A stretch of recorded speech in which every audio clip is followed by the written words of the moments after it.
أعوذ بالله من الشيطان الرجيم. بسم الله الرحمن الرحيم.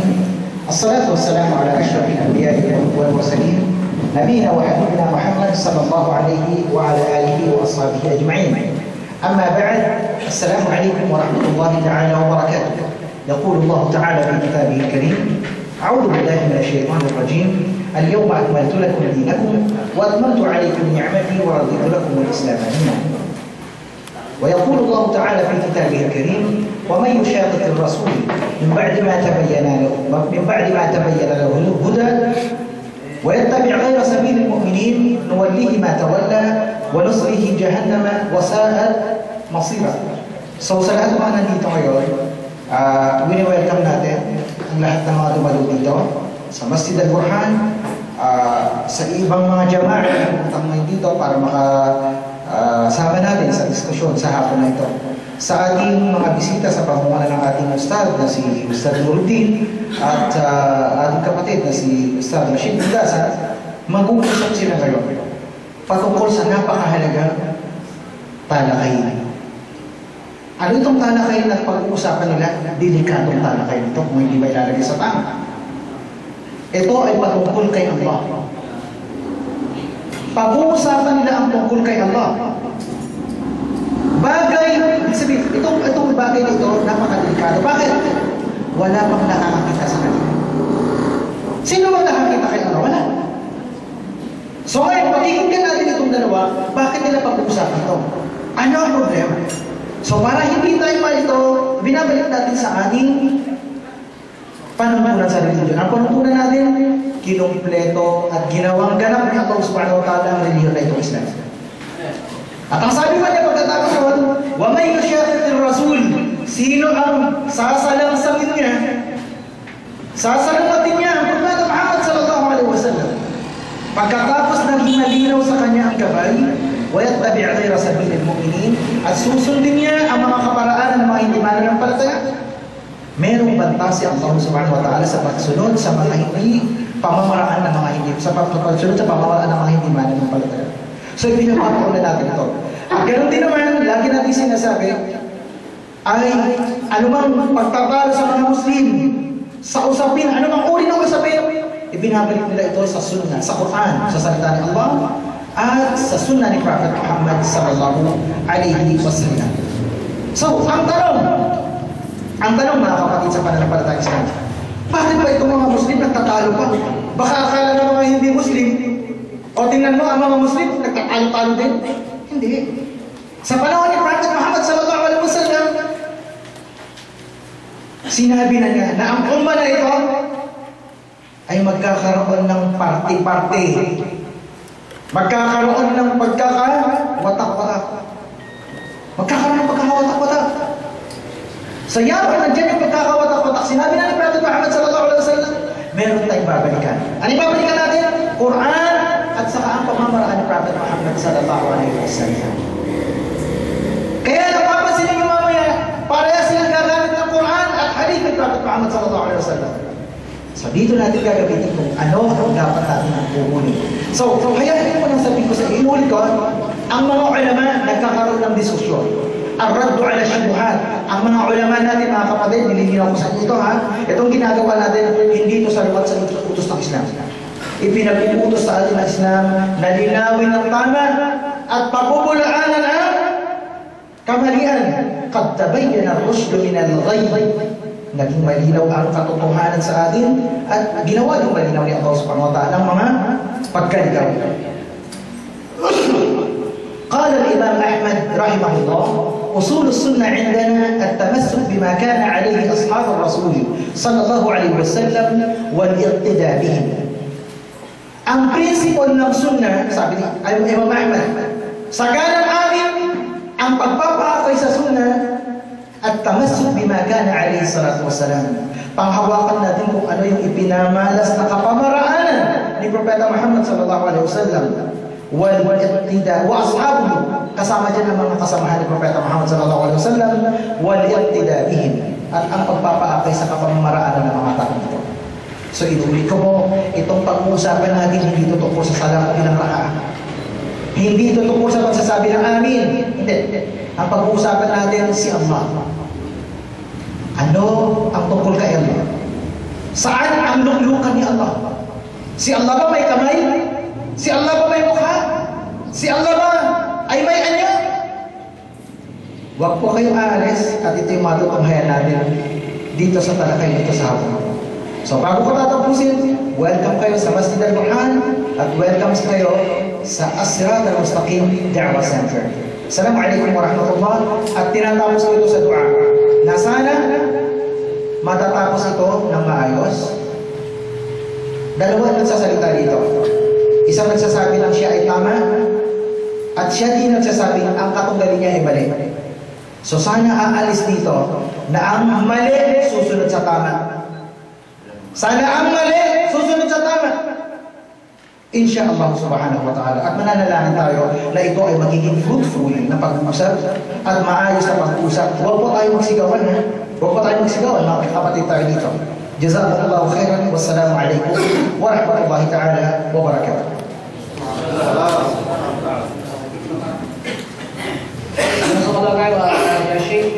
Sa ngayon po, itatawagan po natin ang reading Quran na si Ustad Eman. Ustad?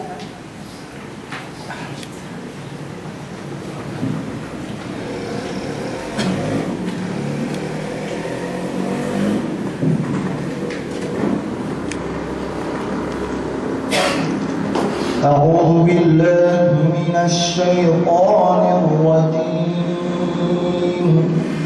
بسم الله الرحمن الرحيم ولو ترى إذ يتوفى الذين كفروا الملائكة يضربون وجوههم وأدبارهم وذوقوا عذاب الحريق ذلك بما قدمت أيديكم وأن الله ليس بظلام للعبيد كدأب آل فرعون والذين من قبلهم كفروا بآيات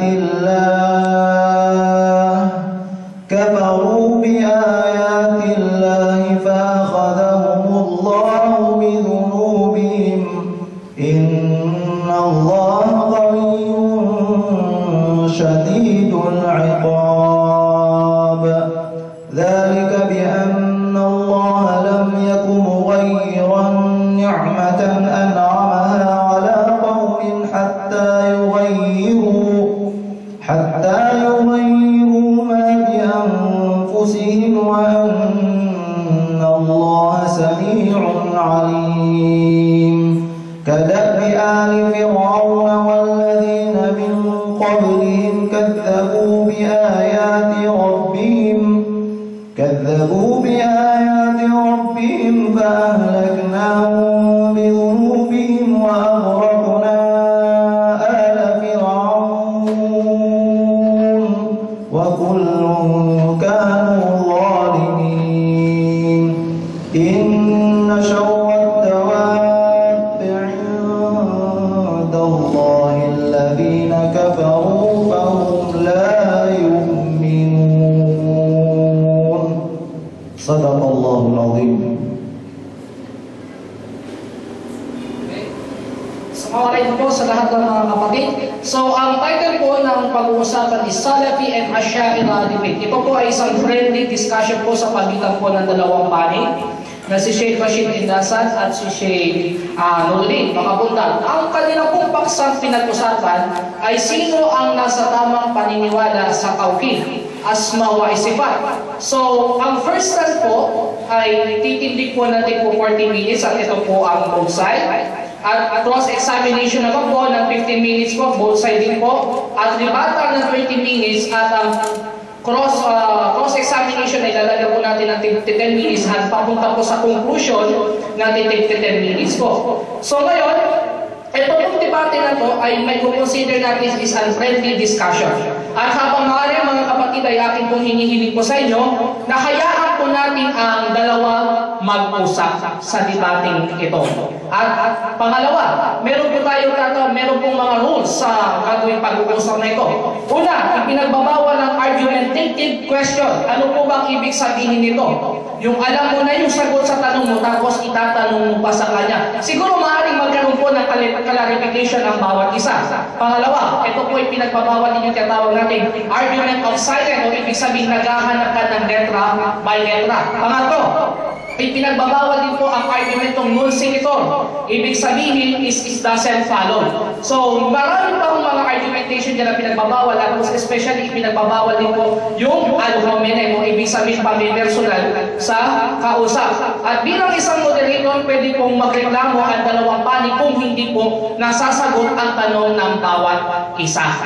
Pwede po yun, mga kapatid.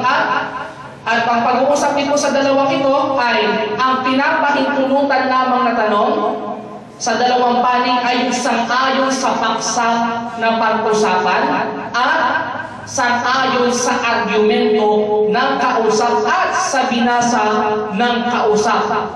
Yun lang po ang pinapahintulutan. At mamaya sa open forum, ang pinapahintulutan lang po magtanong ay yung pinapahintulutan lang po itanong ng sang-ayon sa paksa ng pag-usapan. At habang maaari, inshallah, iwasan po natin yung tinatawag na mga out-of-topic question para po sa dalawang panig.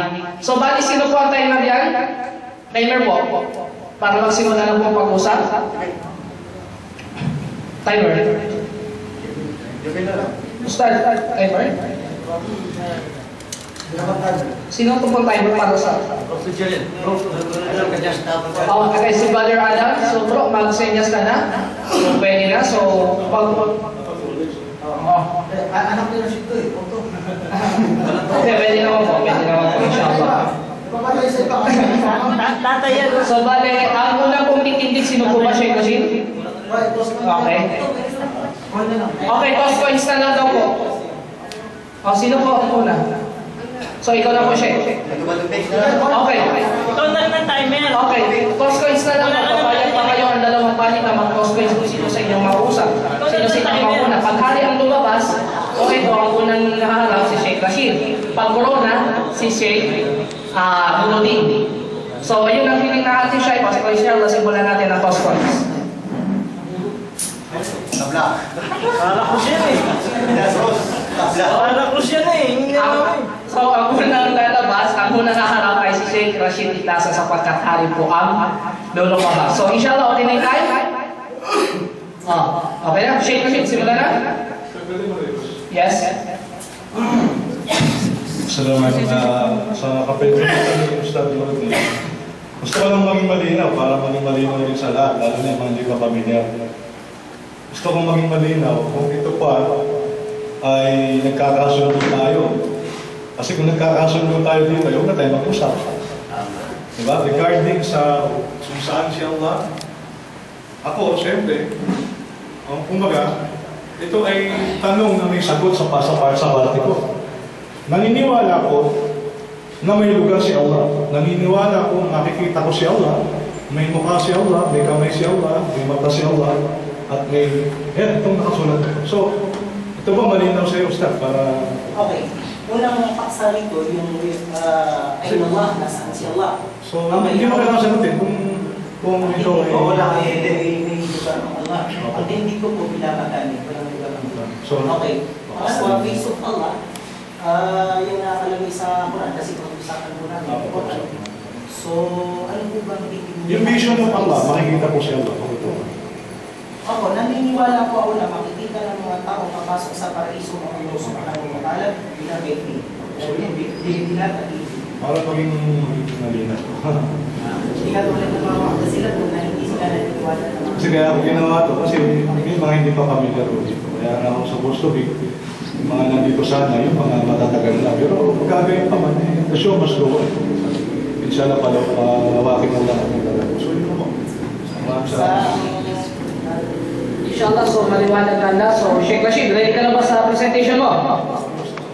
Okay, go bro. Meron ka pang unang pahapon na salita before ang pasimula ng presentation. Start. Okay. A'udhu billahi minasyaitanir rajim. Bismillahirrahmanirrahim. At ang pagpapasalamat ay para lamang, lahat ng pagpupuri, kalwalhatian ay para lamang sa Allah subhanahu wa ta'ala. So ngayon po, nandito po yung limang pwede po ito, pag-uusapan po namin ito dahil may mga konting hindi dito napapag-unawaan. So pagkatapos po ng aming pag-uusap o kaya mujadala, ay ilagay po natin sa ating mga puso ang pagmamahalan. Hindi po tayo kailangan magkawatak-watak. Nandito po tayo upang alamin ang kaalaman. Fa'alam annahu la ilaha illallah. Alamin mo na walang Diyos iban sa Allah subhanahu wa ta'ala. Unang-una, inuutos sa atin ng Allah, before pa ang shahada, alamin na maayos ang la ilaha illallah. Kaya ito po ay isa sa mga tanda na tayo nagsasaliksik ng kaalaman upang magbukoy ang kaisahan ng Allah. So, sa Tauhidul Uluhiyah at Tauhidul Rububiyyah, lahat po tayo na nagkakaisa. Ang hindi lang po natin mapapag-isahan yung iba po, ay yung pagpapor sa asma'i wa sifat. Maging yung mga salafus salih ay may mga ikhtilaf sila rito, kaya ito po ay ating lilinawin. At babatay din po tayo sa mga salaf dahil sabi ng Allah, وَجَعَلْنَاهُمْ سَلَفًا وَمَثَلًا لِلْآخِرِينَ. Ginawa namin ang mga salafus salih na sila'y halimbawa sa mga nahuli. So, yun lang po. Inaano ko lang po rito, sa open-minded lang po tayo, makinig po tayo ng maayos, at huwag natin mamasamain ang bawat sasabihin ng isa. Kung may masasabi man kamalian, sasabihin lang natin po yan. Importante ang hinahanap po natin ay yung katotohanan. Assalamualaikum.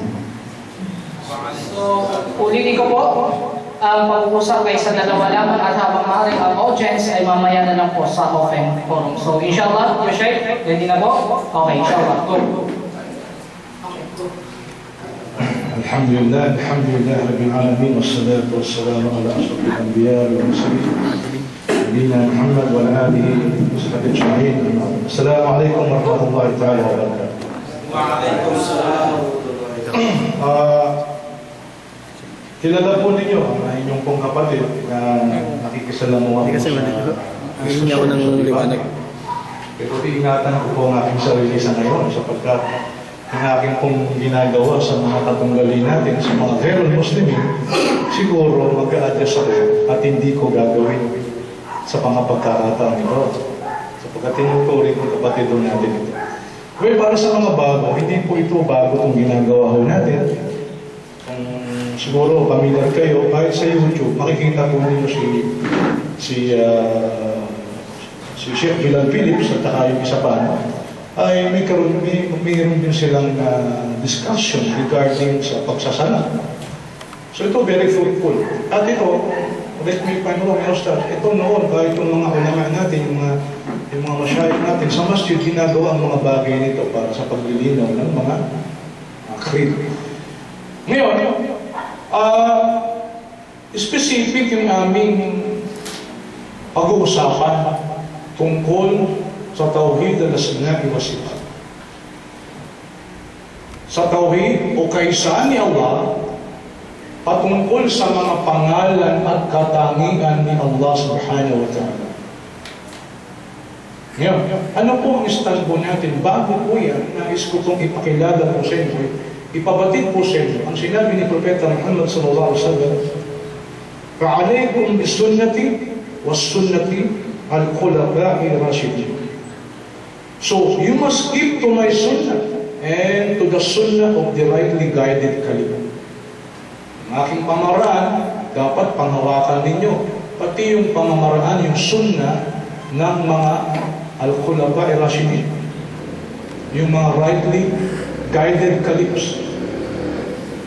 At sinabi pa ni Propeta Muhammad sallallahu alaihi wasallam, "Khairun nasi fasli thumma alladhina yalunahum thumma alladhina yalunahum."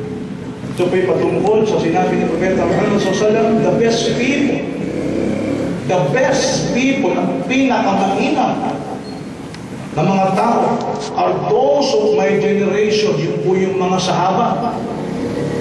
And then those who will come after them.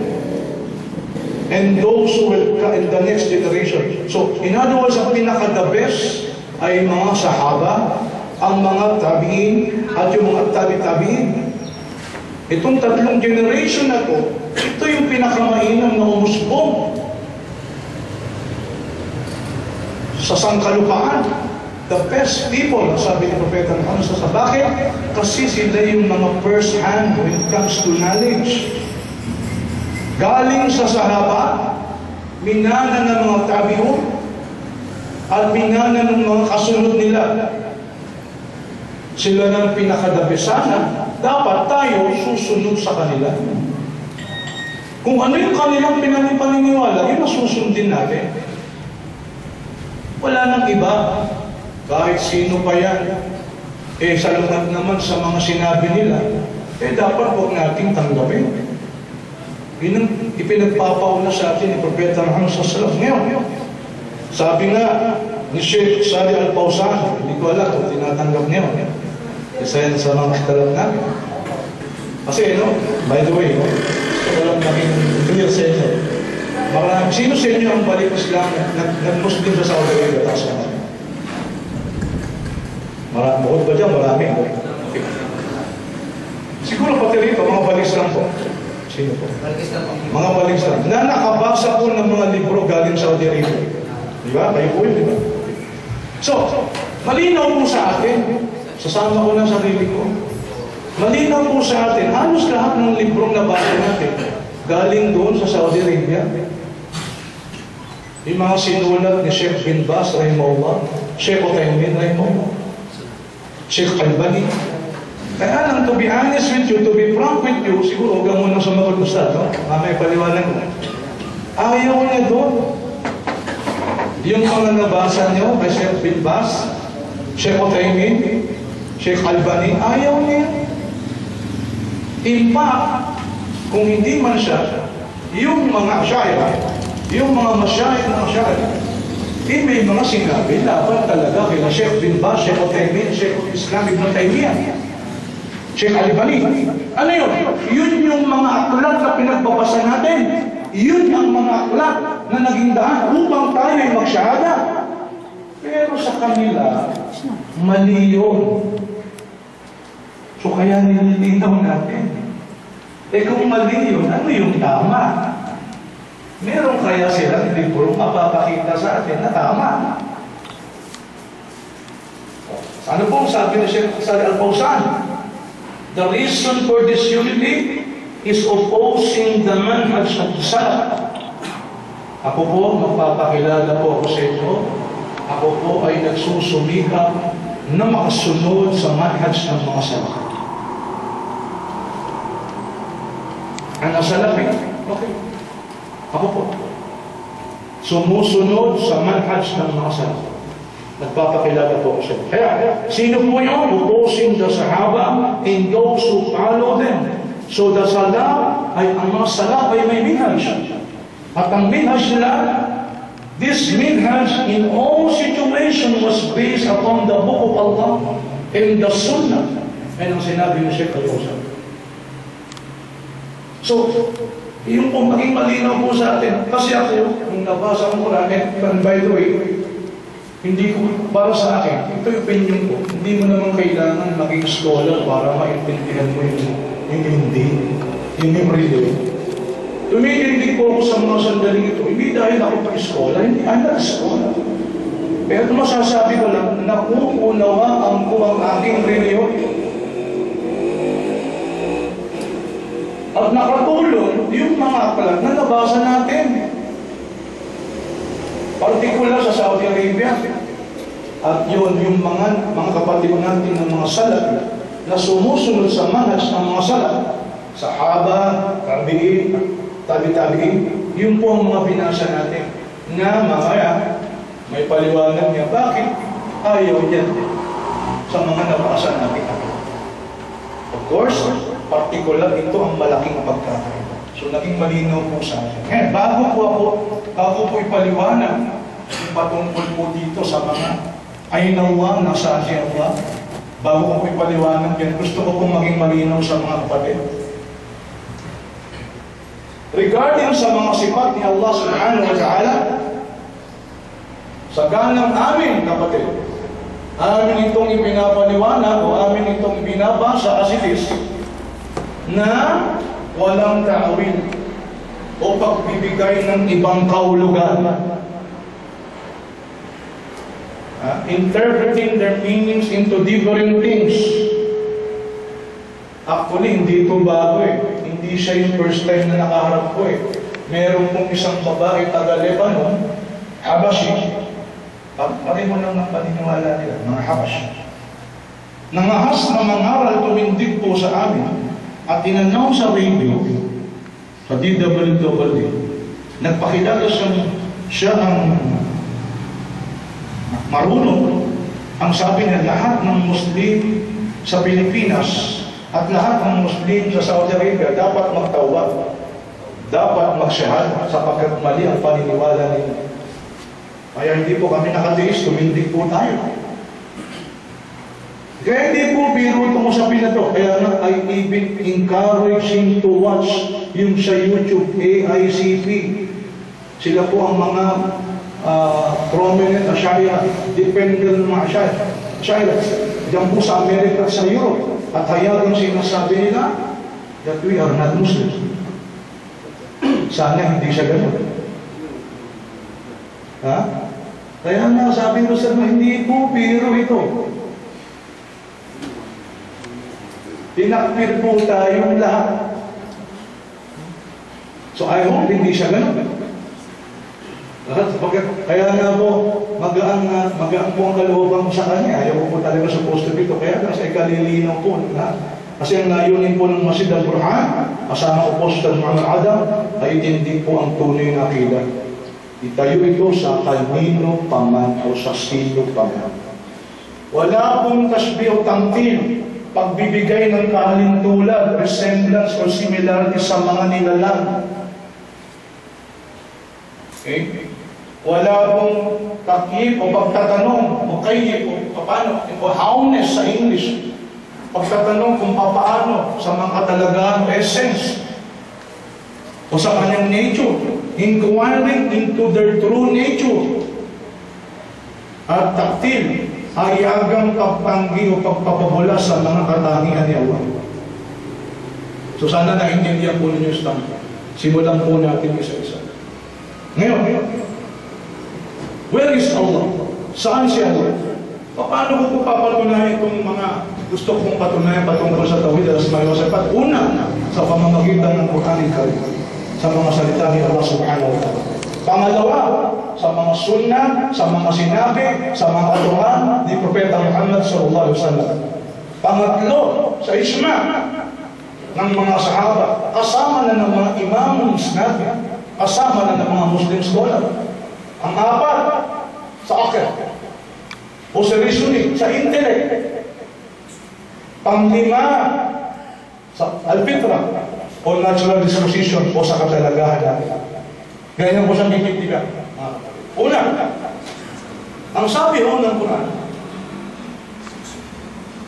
A'udhu billahi minash shaitanir rajim. Inna rabbakumullahu alladhi khalaqa as-samawati wal arda fi sittati ayyam thumma istawa 'ala al-'arsh. Dito po sa isang Tagalog na ginagamit po natin, pakinggan po ninyo. Ito po direct translation from Arabic into Tagalog. Tunay na ang Panginoon ninyo ay si Allah na lumikha sa mga langit at lupa sa loob ng 6 na araw. Pagkatapos ay lumuklok siya sa kanyang trono. Ano pong sabi? Lumuklok sa kanyang trono. Sa famous English translation ng Hidayah Khan, surely ang sabi ng rose over. Sa isang translation, thereafter he leveled himself upon the throne. O rose over, o pumailanglang sa kanyang trono. Naniniwala po ba ako na si Allah ay pumailanglang sa ibabaw ng kanyang trono? Opo. Ngayon, binibigyan ko po siya, tinatakip ko po siya.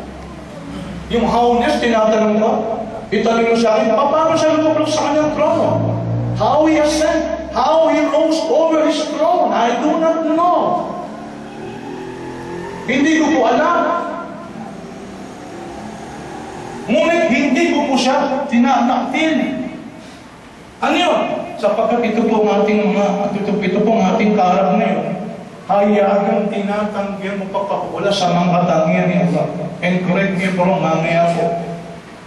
Ang istawa, ewan ko lang, katulad din yung ibang asyaya, ipapalit